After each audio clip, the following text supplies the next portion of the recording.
నేను ఇప్పుడు ఈ వీడియో చేయడానికి మెయిన్ రీజన్ బెట్టింగ్ యాప్స్. తెలుసో తెలియకో చాలామంది ఇన్ఫ్లుయెన్సర్స్ అండ్ కాంటెంట్ క్రియేటర్స్ ఈ బెట్టింగ్ యాప్స్ని ప్రమోట్ చేస్తున్నారు. వాళ్ళు చేశారు.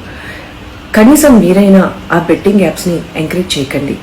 ఒకవేళ మీరు బెట్టింగ్ యాప్స్ని డౌన్లోడ్ చేసుకున్నా కానీ వాటిని డిలీట్ చేసేయండి. ముందుగా బెట్టింగ్ యాప్స్ మీకు బోల్డ్ అంత డబ్బుని కష్టపడకుండా ఇస్తున్నాం అని చెప్తారు. ఆ తర్వాత మీ అకౌంట్లో ఉన్న డబ్బులన్నీ స్వాహా చేస్తారు.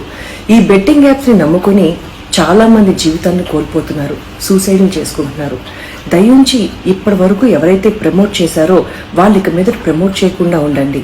అలాగే మీరు కూడా బెట్టింగ్ యాప్స్ని ప్రమోట్ చేయటం మానేయండి, ఎంకరేజ్ చేయకండి. కొంతమంది ఇన్ఫ్లుయెన్సర్స్ తెలుసో తెలియకో బెట్టింగ్ యాప్స్ ని ప్రమోట్ చేశారు. వాళ్ళల్లో నేను ఒకదాన్ని అండ్ ఇప్పుడు ఆపేశాను. అండ్ దానికి మీ అందరికీ ఎక్స్ట్రీమ్లీ సారీ.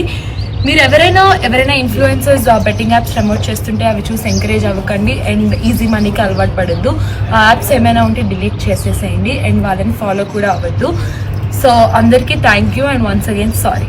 బెట్టింగ్ యాప్స్, ఈ బెట్టింగ్ యాప్స్ లో ఈజీ మనీకి అట్రాక్ట్ అయ్యి చాలా మంది యువత వాళ్ళ జీవితాలు నాశనం చేసుకుంటున్నారు.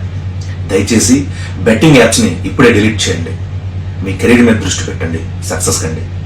అలాగే ఈ బెట్టింగ్ యాప్స్ ని ఎవరైతే ప్రమోట్ చేస్తున్నారో ఇన్ఫ్లుయెన్సర్స్, యాక్టర్స్, సెలబ్రిటీస్, దయచేసి ఎక్కడైనా మీరు ఆపాలి. ఎందుకంటే నెక్స్ట్ అరెస్ట్ మీదే కావచ్చు. ఎవరైతే ఈ బెట్టింగ్ యాప్స్ ని ప్రమోట్ చేస్తున్నారో వాళ్ళ సోషల్ మీడియా పేజెస్ ని అన్ఫాలో చేయండి. ప్రభుత్వాలు కూడా ఈ బెట్టింగ్ యాప్స్ మీద పూర్తిగా నిషేధాన్ని పెడితే చాలా మంది జీవితాలని కాపాడిన వాళ్ళు అవుతారు. Say no to betting.